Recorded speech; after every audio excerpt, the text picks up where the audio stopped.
Okay, so we have a quorum. Is he getting feedback from the computer? Probably.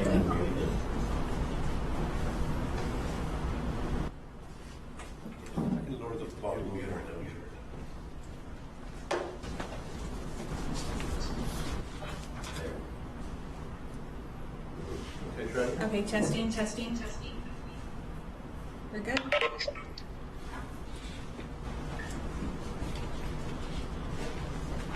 Okay, so I'm going to go ahead and begin. I'm going to call this meeting to order at 5:48.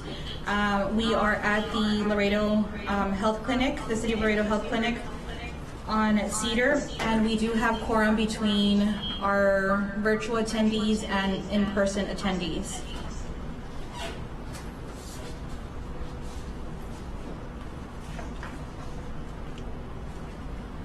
For the sake of attendance and roll call, I'm going to go ahead and make mention who's present online. Brianna Signs is in attendance.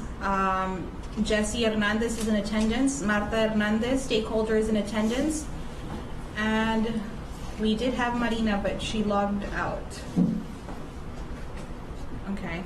And then in attendance, we have Mr. Montemayor, we have Ms. Nancy Cadena, Colleen Rodriguez, Ms. Linda Martinez, and then we have new member Dr. Dominguez, and then we have Enrique Manrique, and it's always that name, like it's Enrique Manrique, it's so simple, right?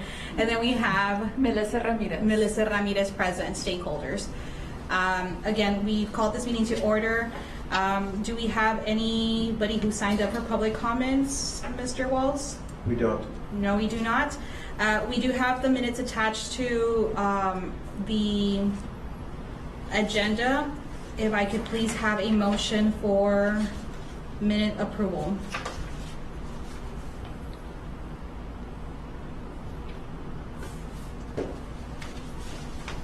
I'll give a motion.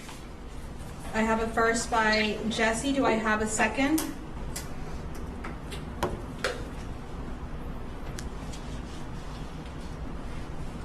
I second. Brianna, that was you, right? Okay, I have a first by Jesse and a second by Brianna. All in favor of approving the minutes of June 2nd as written, please say aye. Aye.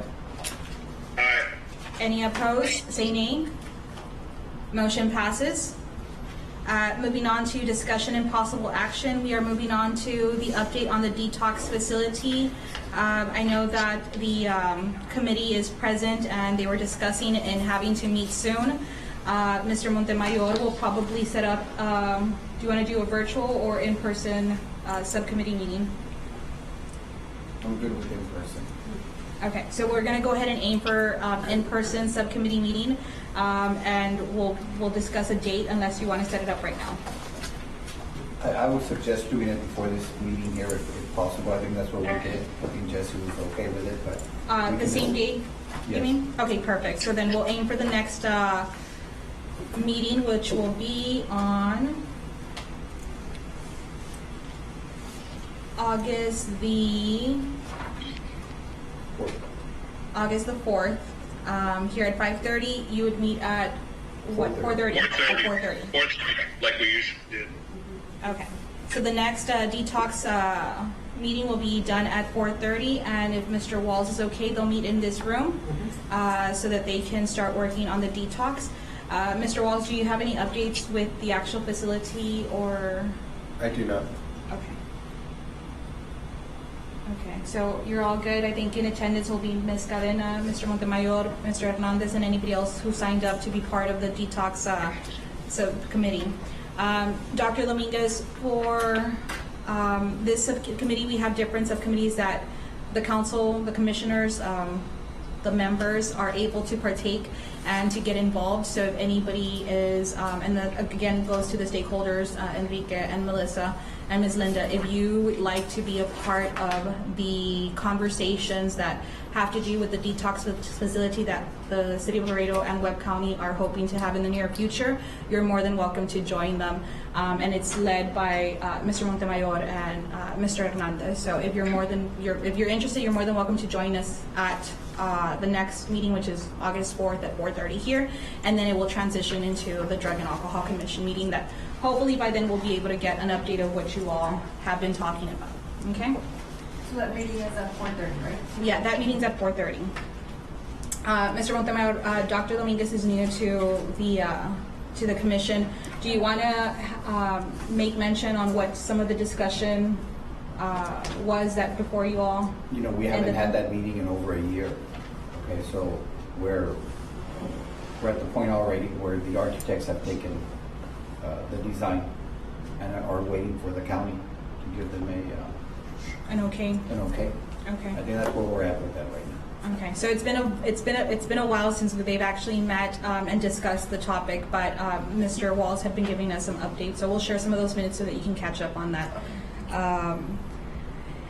Moving on to work group reports, which entails the different groups that we have. As of last meeting, we did establish a participation as to who would want to participate in what. So I will share that with you, Ms. Dr. Dominguez, and if you're interested in wanting to partake in any of one of them or a few of them, whichever you can handle.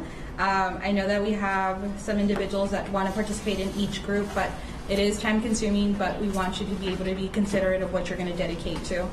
We do have groups that are from the outreach, education, prevention, to transitional living, to mental health, to the detox facility, and I am missing one. But there's 5 groups that you can participate in, and they all handle different things to make sure that we maintain our mission. Didn't this is Jesse? Didn't we create a committee for co-occurring psychiatric substance disorders that I said I would go ahead and lead? Yeah, that one's going to be the mental health one. Okay, all right. That one's considered the mental health one. Okay. Yes, thank you. And I'll go ahead and, as soon as I finalize it, before the end of the week, I'll go ahead and send that out to you all. And hopefully you can either meet in person or in a virtual setting before the next meeting. So that way when we come to the work group reports, each subcommittee has a chair and they're able to report on what you're all discussing or what movements are being done. I know Ms. Marta Hernandez is online, but she had also wanted to participate in the outreach, education, and prevention component. She actually did have a meeting today with the FACE Coalition, and she was able to share some information that's going to be shared on our social media. And hopefully she'll be able to share that with us right now.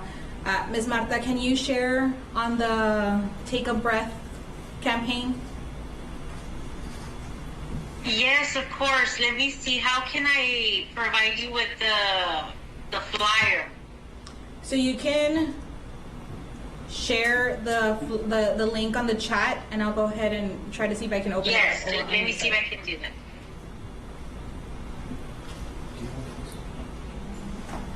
Mother? Yeah. Me falta un grupo, and I have the list at the computer in the office. Let me see if this works. What's there? Not sure if that one will work. If not, I'll open it in another form. Okay.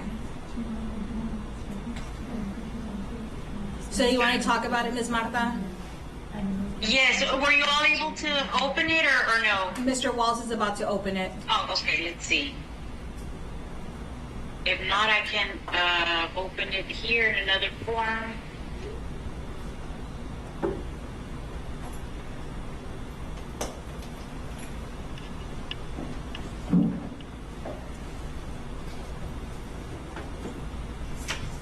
If you have it, Marta, open it up from your side and you can share screen. Yes, that's what I'm trying to see here if I can open.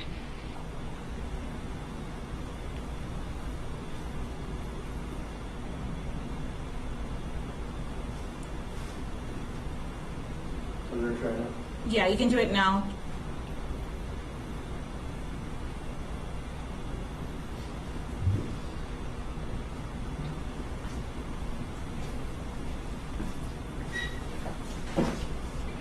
I'm trying to focus here on the one that I'm going to open. That way I don't have so many windows open.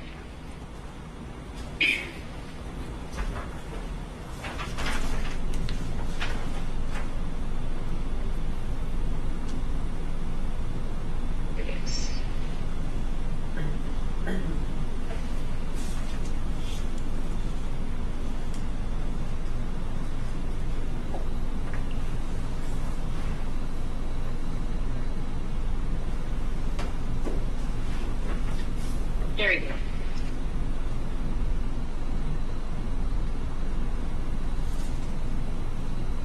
So that's one of the links right there. And let me see if I can share my screen.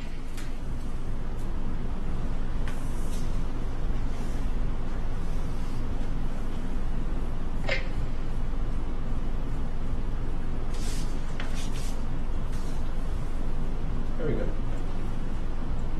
No, let me see. Not that one. Well, we see the Catch My Breath on there. Oh, you do? You're Yes. able to see it? Yes. Okay, great. It's because I see it different on mine, so. So if you go to that website, I received this information yesterday. So it's Catch My Breath, and it's from the SAMHSA. Here, let me see here. It's an evidence-based youth vaping prevention program right here, developed by the University of Texas Health Science Center at Houston. And it is based on grade ages from 10 through 18 years old, grades 5th through 12th. And also it has 3 different levels of registration for training. But right now, I do know that for the parents and licensed professionals and educators are able to get free training. And then if it goes to a second level or a third level, there is a fee. But as you can see, it is based on, let me go back up here. The program provides up-to-date information to teachers, parents, and healthcare professionals to equip students with the knowledge and skills they need to make informed decisions about using the e-cigarettes, including the Juul devices. So this website here and the program itself, it's called Catch My Breath, and it has a very great peer-led teaching approach and meets the national and state health education standards. So as you all may know here by this website, I hope you're able to click on the link. It is the only evidence-based right now as the leading to perform these approaches in giving the students knowledge and teachers and educators. So it's a very great informational training that you can all get. And there's videos here that you can also preview even beforehand that you can get information on. So it's www.catchmybreath.org. There's also here the phone number. It's 855-500-0050. And it is also very well known right now. This has been established in 2016, but now it is proven to be the leading and the only evidence-based curriculum that is being used right now. So please take advantage of this. It's very, very great for youth vaping. It's a youth vaping prevention program. Thank you very much, Ms. Marta. What I'm going to do ma'am. is I'm going to share it to the Drug and Alcohol Commission Facebook page, which I've been sharing a couple of statuses and updates and information. And so if either West Care or anybody else will be doing the Catch My Breath training, perhaps we can open it up and offer it to the schools or maybe summer school programs. I know that through Laredo Crime Stoppers, we are working with the Boys and Girls Club, and we are doing presentations every other week on different topics. And if I get you through the training, then I'm sure that we can go ahead and do the training to the students or the individuals that are at the Boys and Girls Club. We are covering all 3 Boys and Girls Club, Northwest, Maine, and Lamar Bruni. And we have, in a week span, we see 130 students, boys and girls, from the age of 6 years old to 13 years old. So if it's not through me, then maybe through WestCare or maybe any of the other agencies that are present who are willing to do these presentations, as long as we're able to promote it through our Drug and Alcohol Commission Facebook, allowing people to contact us to see if maybe this is something that they can do. I know also through Laredo Crime Stoppers, when school was active and the students were going on campus, vaping was a major issue. If I could say that we received 10 tips on a weekly basis that students were vaping, I could say that that would be the average. So it is a concern, and it is something that we must be educated on. And so through the prevention outreach education, this is what we're reporting for today. And again, for the work group, subcommittee groups, we have hopefully next month that each of them would be able to present on something or a status update or education component, so that we can learn more about things that are going on and how we can promote the commission. Absolutely, Ms. Colleen. As I have now completed as well the FOP and life skills training, I am certified to teach middle school, high school, and transitions level. So any help that I can provide with you all and collaborate with you all, I'll be more than happy to also join you with the Boys and Girls Clubs of Laredo and get these sessions going. It does take maybe depends, it might take a semester depending how many times we go throughout the week. If we do it once a week or twice a week, we can get the lessons going, and from there we can collaborate and do such great things for the Boys and Girls Club of Laredo. Thank you. I definitely think we're going to go ahead and try to see if we can meet so that we can have a creative flyer so that we can promote the life skill training. So I think perhaps going back to school, there may be counselors or teachers that may be interested in the curriculum for the first semester of the upcoming school year. So thank you for that, Ms. Marta. Do you have anything else to share?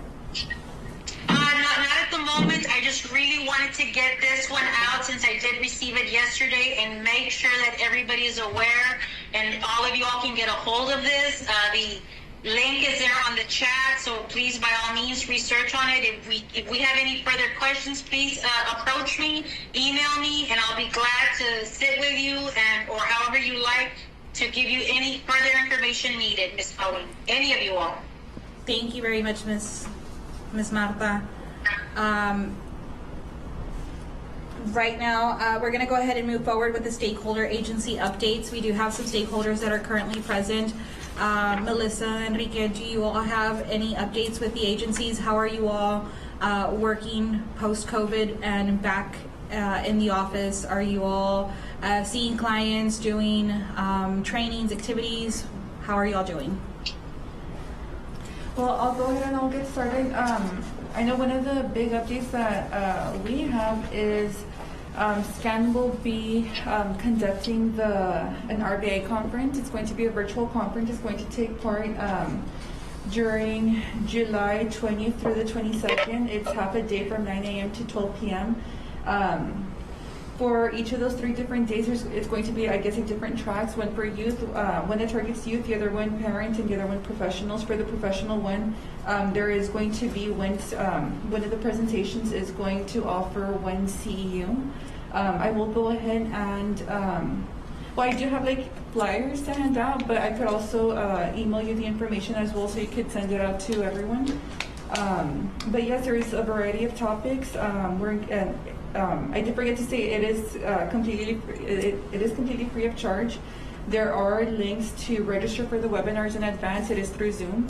But yes, as I did mention, it's all free of charge. So I actually looked at the topics. I received the email that was sent through the Webb County Community Coalition, and there were interesting topics, so I've actually signed up for all 3 just to kind of get some information, because I believe that training, education, knowledge is power. super corny, always say it, but some of that information I'm able to apply to the presentations or to conversations that we have amongst professionals, and so it's always good to be able to do, especially because it's convenient online. So if anybody has the availability to actually do them, I encourage you all to, because they are interesting topics.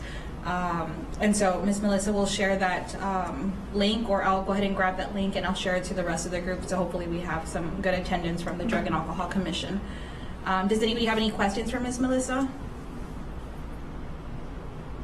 Okay. And as far as the treatment component, all the residential facilities are still open and are providing substance abuse treatment for youth, male and female, and of course the adults for male and female adults as well. The outpatient programs are still operating. They have been operating. We are doing a mix of both virtual and face-to-face. The only thing we're not doing is group counseling in the outpatient. We do it through virtual services, but we're looking at bringing them back face-to-face.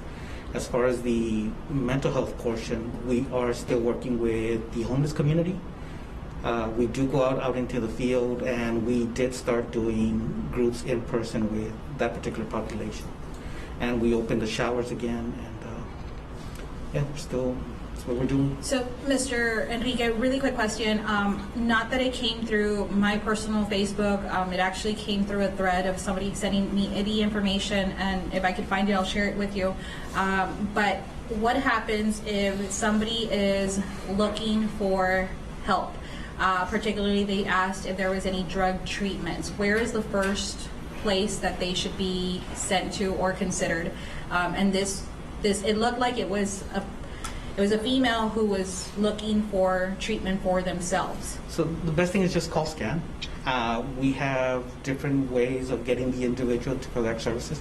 So if they're just asking for information, they normally get directed to one of the treatment directors, and we're able to coordinate with the individual as far as what are the best services, whether it's maybe prevention, an intervention program, or treatment, and of course we coordinate for the screening and assessment. So as long as they call us, there's no, we do have different numbers for different types of services, but as long as they contact us at the main office or any of the offices, we'll be able to coordinate the.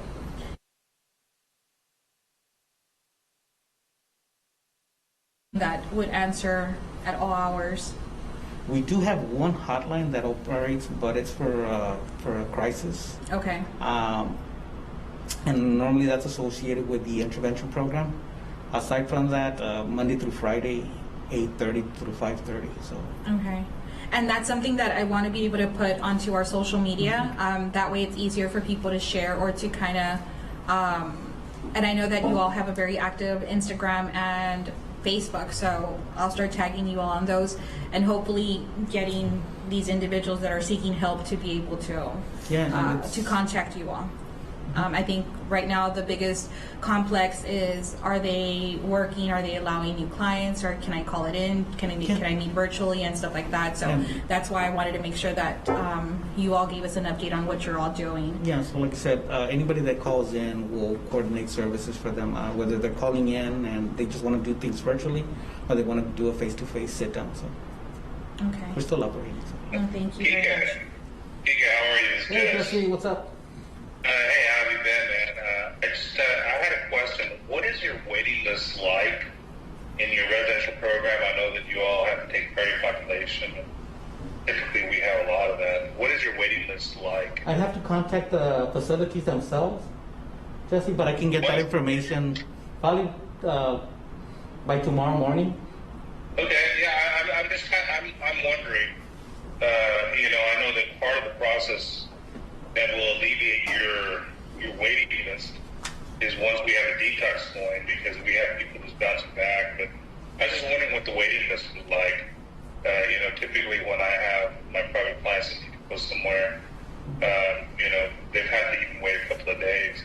I was just wondering what the situation was here in Laredo. I'm sure that you're always full, and I know that statistically, we're seeing, people walk into services, about 25% of them are opiate addicts, and then you have all the females that have children. those people go in first. So I'm just wondering what it's like, what your waiting list is like. It would be good. Maybe we could discuss that in our next detox meeting, because as we're having the detox meeting, the last time we were having meetings, we were really ready to transition into phase 2, which was residential services. Then we're going to hopefully build next to the detox. And, you know, you guys are here. You guys are players. And you've always done a good job in all the years that I've been associated with SCAN. You've done an excellent job. And so, yeah, I'd like to kind of have an idea that gives us a way. We have some numbers. Maybe next month, August 4th, we talked about it. We can kind of discuss what are some of the strategies that we can do to alleviate that issue. Because I can let you know, I don't know if Margarita's there, but in the drug court, you know, we're sending a huge number of opiate addicts out to residential treatment out of town. Obviously, we try to send them to Santa Vida. Sometimes there's no room, and we have to send them out. And so hopefully we can address some of these issues. And it doesn't have to be tomorrow. You can just, you know, next meeting that we have on August 4th, and I'll be there in person. I just didn't realize today. No, it's not going to be much trouble. All I have to do is to contact the directors and get some information. Yeah. And if you want to, you can just text me, just so I have that information in my head, and then, you know, I'm sure I'll see you the next meeting. But you guys are doing a great job. I appreciate it. And Westcare also, I have very fond memories of working with Westcare. So thank you for all the work you all do. Thank you. Thank you for that update from our stakeholders. We're going to go ahead and get into our community presentation. Today we have Ms. Mendiola, who is representing Tropical Behavioral Health, and she's going to go ahead and start setting up for the presentation that she has on the computer, and she's going to be able to tell us a little bit about herself. So the floor is yours. So I need a quick something over here. So.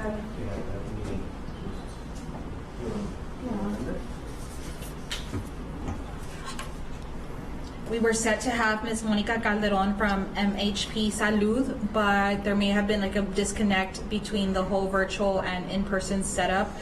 So hopefully we'll have her for the next meeting. By the way, Marina just texted me that she's been trying to get on. So I told her I'd let you all know that she's been trying to get on virtually. Okay. Thank you, Jesse. I'll try to see if Mr. Walls can do anything to, or knows why. Maybe just as long as you note it, because... I think maybe that was her. Marina, are you on?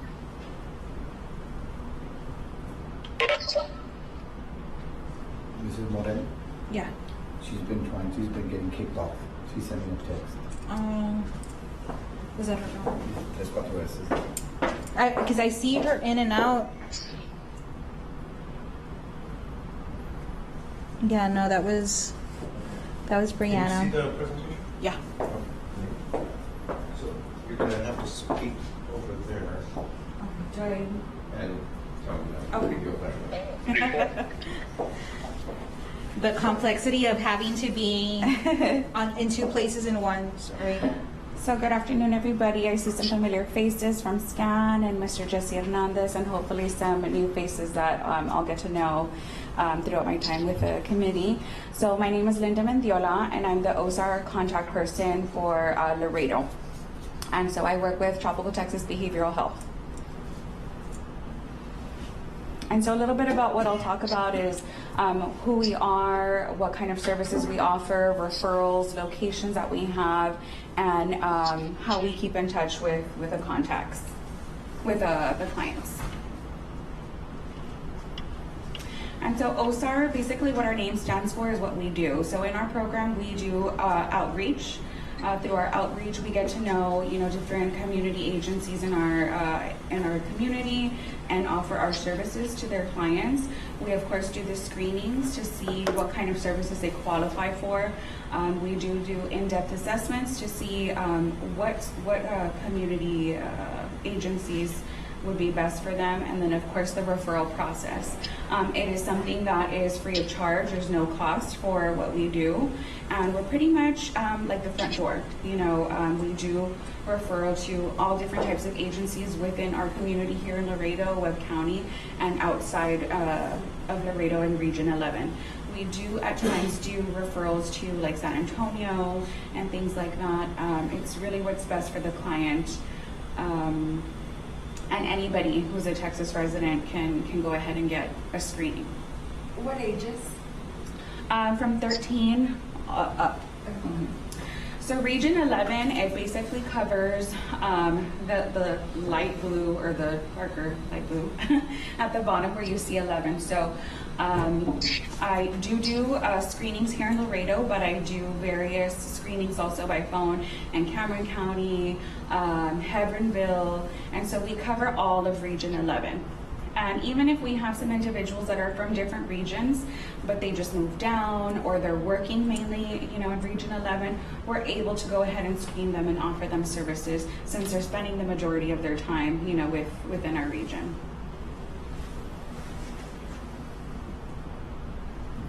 And I just wanted to, it's very small, but I just wanted to go ahead and share with you the numbers of the fiscal year so far. And so the majority of the screenings that we have done, they are in Cameron County and Hidalgo County. And I don't remember the number off the top of my head, but the number is 1,510 within Cameron County, 1,230 within Hidalgo, and then Webb County, it would be 157 thus far, as of last month.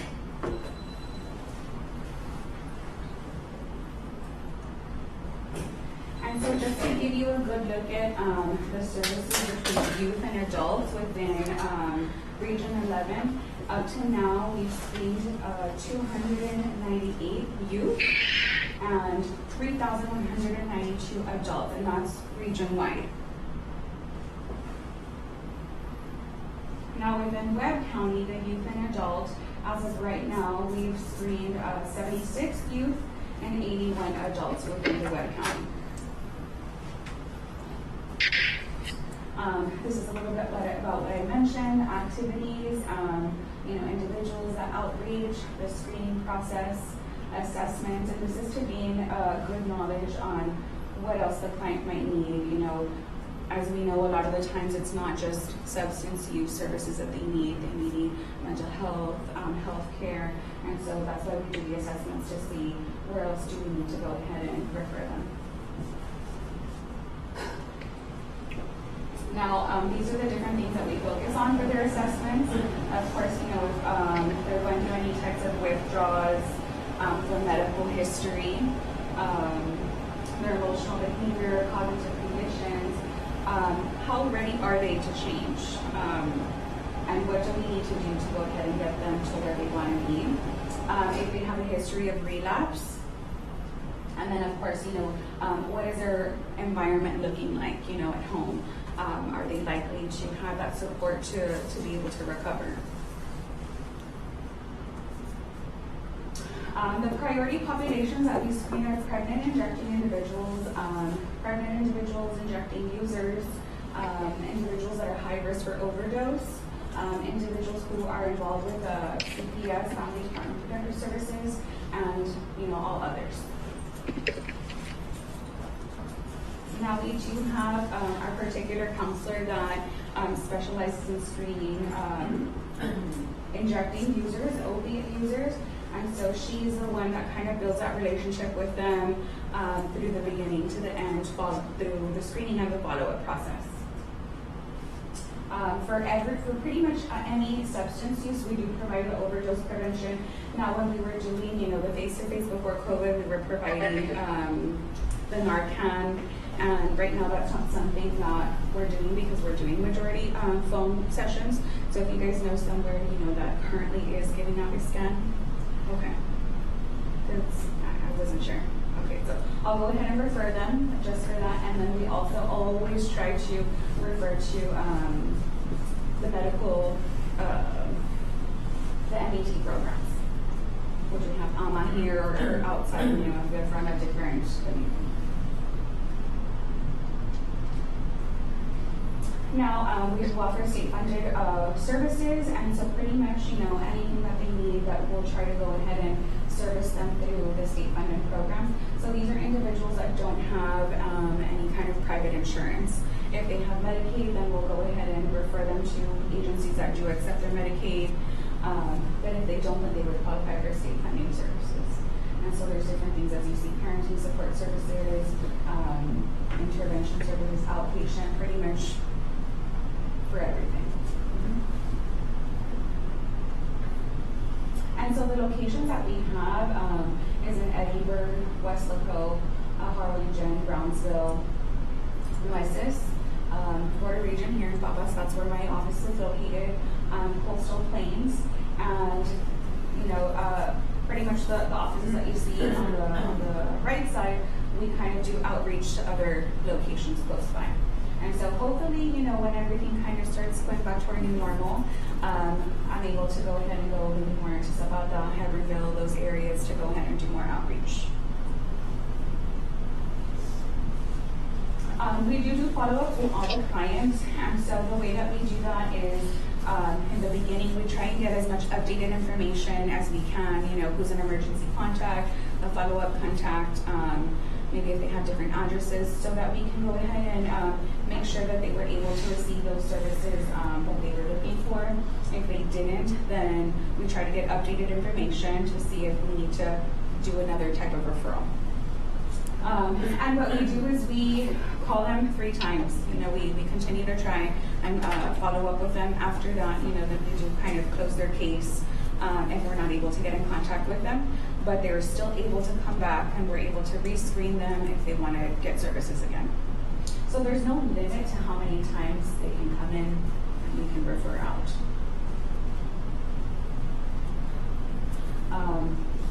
Before I go into this one, I have had clients that, they don't want to take that other step to call, to the detox, to the residential treatment. Or I've had older clients that, they don't get the hang of, the automated calling and stuff like that. So we're able to do that with them if that's what they feel comfortable with as well. Now the referrals, to be able to send referrals to us, we do have a central number that anybody can call, which is the 1-800 number that you see there. In addition, you can also send emails to sud@ttbh.org, and then fax them in as well. And they can also contact us. Now, my direct line for the Laredo office, it's 956-381-3140, or they can call our Edinburgh office as well. Either way, through any of these, they will kind of send out the referral to any of the counselors in either of the locations, or to myself.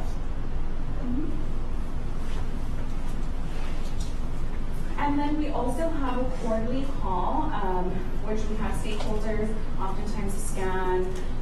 We have individuals from the health department as well, from all over the Region 11. And basically what this is for is so that we can keep each other in contact and up to date on services that, kind of maybe move to a different program, or new programs that started up, or even just to discuss, hey, my client's having a hard time getting a hold of, getting services. What can we do to kind of help that individual?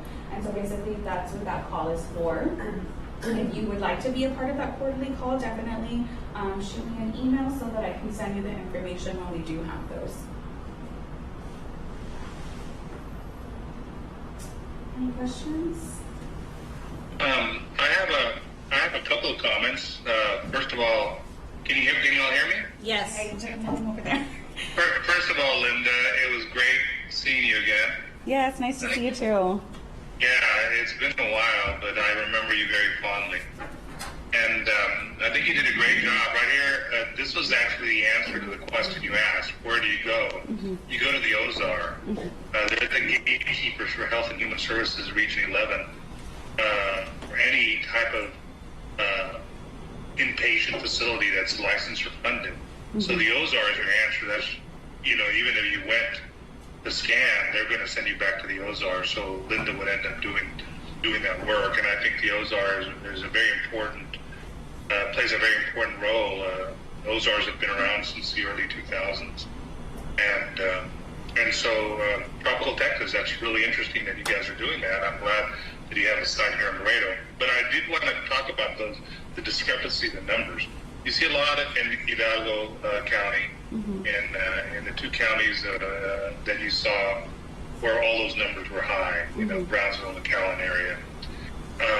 Just because our numbers are low doesn't mean that we don't have similar problems. Absolutely. The problem is that in that area, in that part of the region, there's a lot of licensed facilities over there. There's a lot more beds. Here, we have SCAN. We have one facility from the females.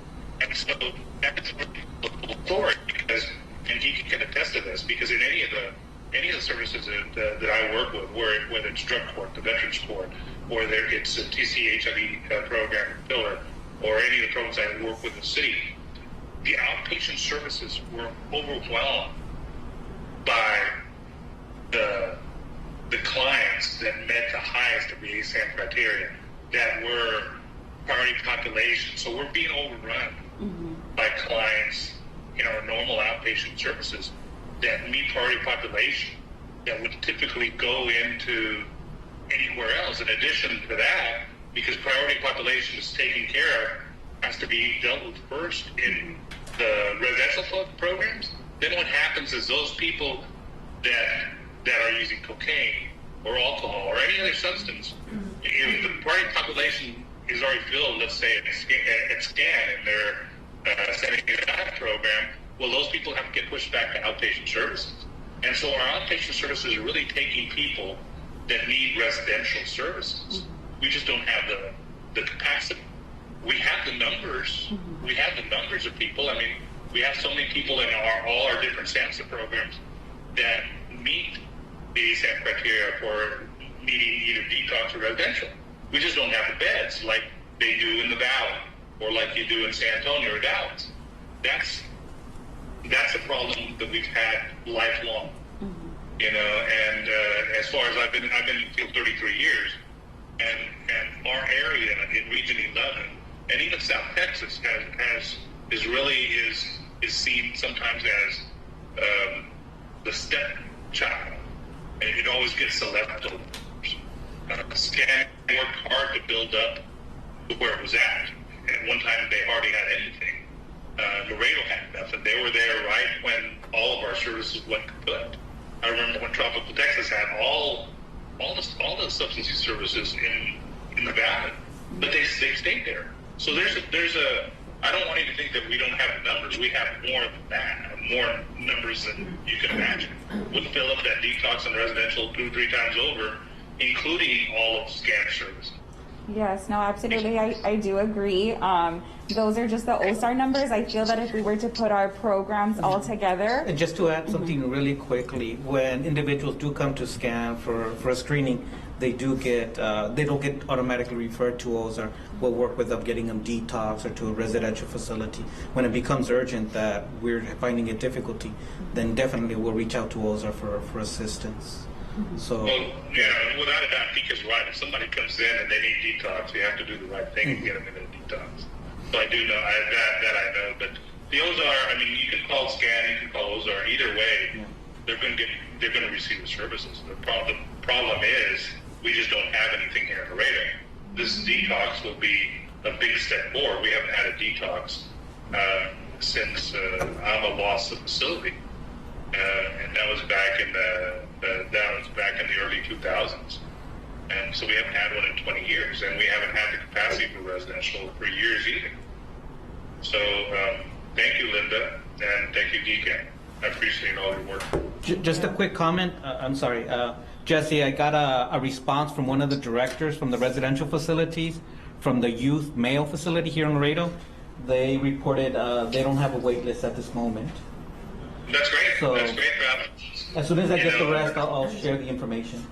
Yeah, no, I mean, I'm glad that you have the capacity for adolescents, because I've seen grandfathers, fathers, and adolescents now in all these years, and SCAN does a great job with adolescents and with adults. So I'm glad that you have that capacity.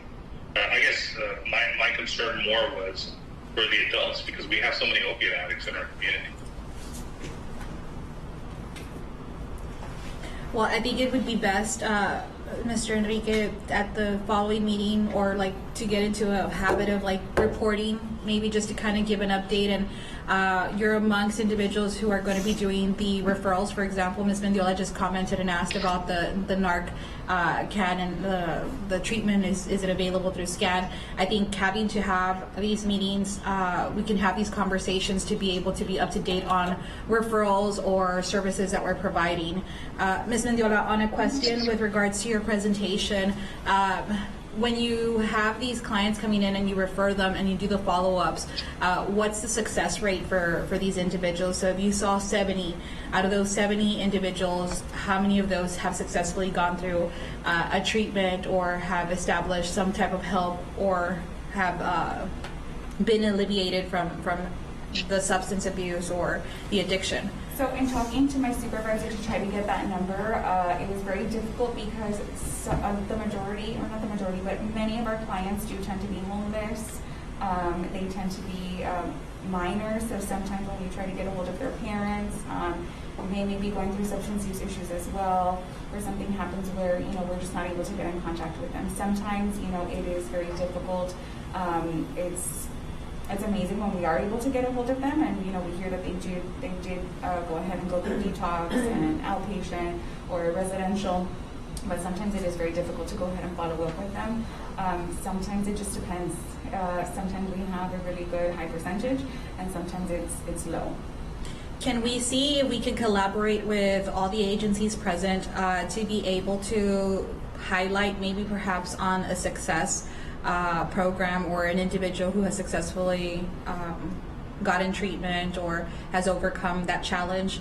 I know that on Facebook I follow a group that's an addiction page, like a survivor addiction page, and they highlight on individuals. They show a picture of the way that they used to be and look, and talk about how they're a mom, and because they're children, they were able to overcome it, and then it shows them with their children, or of course if they're okay with it. But I would love to see and highlight on individuals here locally, so that it can encourage others to get the same help. And I'm sure that you probably do see them, and sometimes it probably is where they can overcome it within months, maybe a year, and some people may need more time, but you're the professionals, and so if you do happen to have an individual that is willing to share their story, that we can either highlight and either put them on our social media, highlight them there, or maybe through the news media, to go back and highlight on the services that you actually provide. I think that would be a great thing to do. It may be a little bit difficult because sometimes people don't want to talk about their problems, but there may be somebody who's willing to talk about them and be that encouragement for somebody else. You also have to look at the issue of confidentiality. Okay. Yeah, I can tell you one way to start off. I mean, as an evaluator, I can let you know, and just like in any SAMS program, like the one to SCAN, I can let you know the percentage of clients going into programs and how many of them have been successful in certain areas, including abstinence, getting employment, housing, better mental health functioning. Those statistics are there, and those I'll be happy to share with you. Now, if you mentioned months for recovery, no, you have to be in remission. To be in remission, you have to be free of any substance for 1 year. So it doesn't take months, it takes years and years. And I learned a long time ago. I was working with an Indian group out of Canada, and they were working at our inhalant youth residential program. They came to look at us, and I was also working with somebody from Haight-Ashbury at that time. It was back in the 80s, and we were talking about successes. The success is just getting somebody in that first time, because that first time you can plant the seed, and they can learn and grow. And we have people in the community, and I won't mention his name, but he's a good friend of probably a number of us here. He went to treatment on 40 different occasions. He didn't get it right till the very last one, but on each one he learned something. And then he remained he remained free of any substances and became a very productive member of our community. And that is sometimes just getting him in the door from the Ozar into a treatment program, getting them into detox, like you said, getting them to treatment. I've had people go into detox, and that was their first step. They came back, and we had to work differently. So there's many different styles. Recovery is a process. It takes time. It doesn't happen from one day to the next, and we're dealing with people with co-occurring psychiatric and substance disorders, and that's going to make it much more difficult too. You know, we have people with severe psychiatric disorders. We're seeing all the quadrant 4 clients in our outpatient program. Most severe psychiatric, most severe substance use. So it's not a 3-month thing. It's not a 1-year thing. It's a process that takes time. And yes, we can. I'm sure there's people, and I'm sure Marina knows some of these people that have done this, and we all know. Kika knows people that have done this. I know people, but they'd have to be willing to come out because of the issues of confidentiality. You know, there's some people that have already done it and they've come out. But it's a difficult thing. I think the first thing to do is, I'll be glad to pull out statistics from different programs we have to show you what we have in our community. And you could say, well, this is what these programs are doing. And this is how successful they've been. In outpatient, imagine how much more successful we'll be if we can get detox in a residential home. I just wanted to add on to Kika said it's going to be difficult, in that sense because of confidentiality. People are guarded. Yeah, no, definitely, and thank you so much for that feedback. And again, I'm learning through the process. It's something that's new to me. I'm not in your profession, so obviously, you know, the do's and the don'ts. But out of curiosity, it's something that I see highlighted on other nonprofit organizations, social media, and things like that. So I was only wanting to see if it was something that was possible through the services that are provided here. But definitely understand that there's confidentiality. I think we can start the process. Oh, by the way, I texted out earlier today to the Laredo Daybreak Rotary Club. I'm a member of that. And I asked if they wanted the Drug and Alcohol Commission, you all, President and Co-Chair, Mr. Walls, if you're willing to go make a presentation to the Rotary Club about what we're doing, I'll be happy to schedule it for you. Because they haven't heard about the Drug and Alcohol Commission. I just asked. Well, I know because we haven't had a presentation at all from you yet. And I think this would be a good time now that we're getting ready to move on to the detox, that you all get some awareness in the community and going to different Rotary clubs and making a presentation. I think it's a good start. And actually, that brings up a discussion to actually see if the detox facility is going to be able to accept donations, because I know like the Rotary does help and support community organizations. Is that something that we're going to be able to take and or to be able to support something from the detox facility? Typically, their donations are more educational, and the one program that our club does support is the drug court, veteran court. The families during Christmas time, we do a Christmas activity for them, a Christmas drive, get them gifts. But most of the funds are for education. Nevertheless, you have in the different clubs a lot of very well-connected people in the community. You know, in our club itself, we've got bank presidents, we've got heads of hospitals, we've got lawyers, we've got different people that you want to have that outreach to, and I'm sure that you'll get some type of support. Well, thank you for mentioning this. I think we can definitely try to see if we can schedule. I'm going to look for a date and time, and then I'll reach back to you and say that these are the dates and times available. Well, actually, the time is very early. It's at the Country Club every Friday at 7:30 in the morning, from 7:30 to 8:30. But so then we're starting to have live meetings again, starting this week. So instead of virtual, we'll have live meetings. So it's a good time for you all to come and talk about what's going on in the community. Okay. Because you guys have done a great job. I mean, wow, it's amazing how much this group has grown from the very first staff we had many years ago. Yeah, well, I mean, I think we're very appreciative of all the members who are present and our stakeholders, and I think we can continue to grow without a doubt. Ms. Linda, thank you so much for joining us today. I know that she reached out through our social media, which was a complete shocker, but obviously, someone's looking at it, and we appreciate that. So we are trying to have a very social media, and hopefully maybe somebody will Google us or do a search and then find us, and then they have all these different resources that are available to them, or information that comes through serving our mission.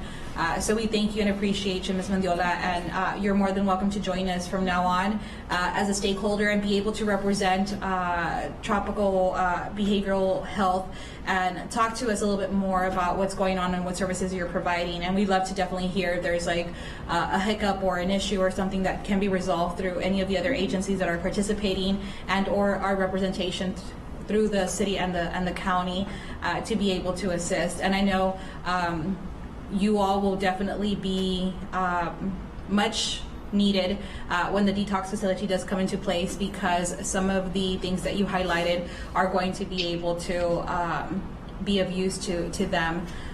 So if there are no other questions for Ms. Mendiola, we'll continue. Thank you so much. No, thank you. We're going to go ahead and move on to announcements. At this point, do you all have anything that you all would like to share? Anything that either your agency or who you're representing, your council members or commissioners that may be doing, or anything of that sort? Dr. Dominguez is actually very new to our meetings, and so at this time, if there aren't any announcements, I'd like for you to share a little bit about yourself and why you're here. Yes, of course. I'm Dr. Sylvia Dominguez, and Council Member Albert Torres selected me to be here. I am a counselor at Nixon High School, and I am just launching my practice as well, and that's about it. Well, thank you so much for joining us, and I'm sure that you would definitely be able to connect with our people from our organization here, and you'll be able to be a great wealth of wisdom to us as well.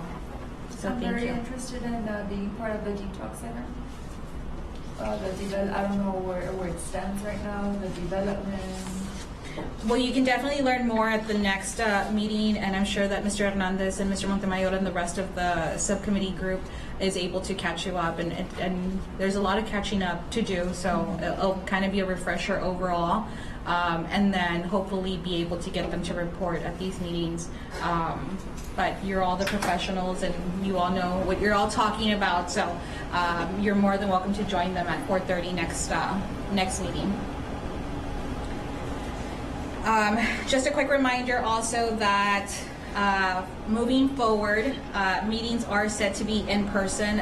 This one's a little bit unique. We were trying to get everybody situated and acquainted back into in-person training. Paola did send out an email back on the 24th, back on the 24th of June, and she did advise that City Manager's Office and City Council had stated that all committees need to transition to in-person meetings. They have also reiterated that they need to abide by the enclosed ordinance regarding meeting location and filming, as well as the attendance policy. So as you know, all of our meetings are transparent to the community, so we are being recorded, and the meeting will be face-to-face as per City Ordinance number 2018-0-050. The re-implementation of face-to-face committees of meeting in person will now take place.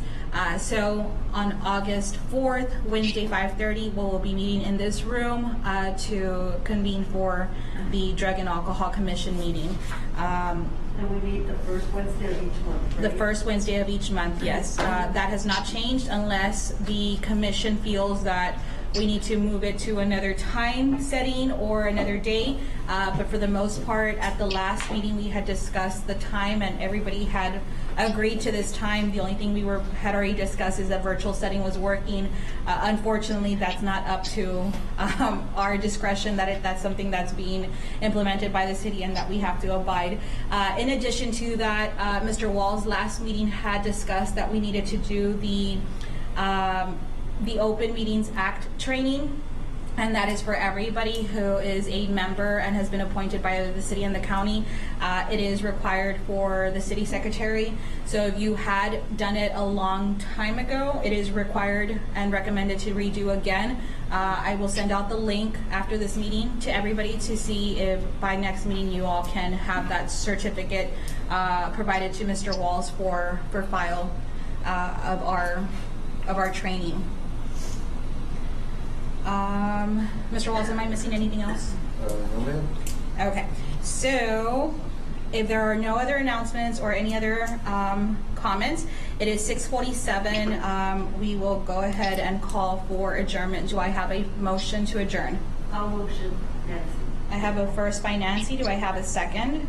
I'll second it. I have a second by Mr. Montemayor. All in favor say aye. Aye. Any opposed? Of course not. Motion passes. We will see you on August 4th. Thank you and stay safe and healthy. Thank you.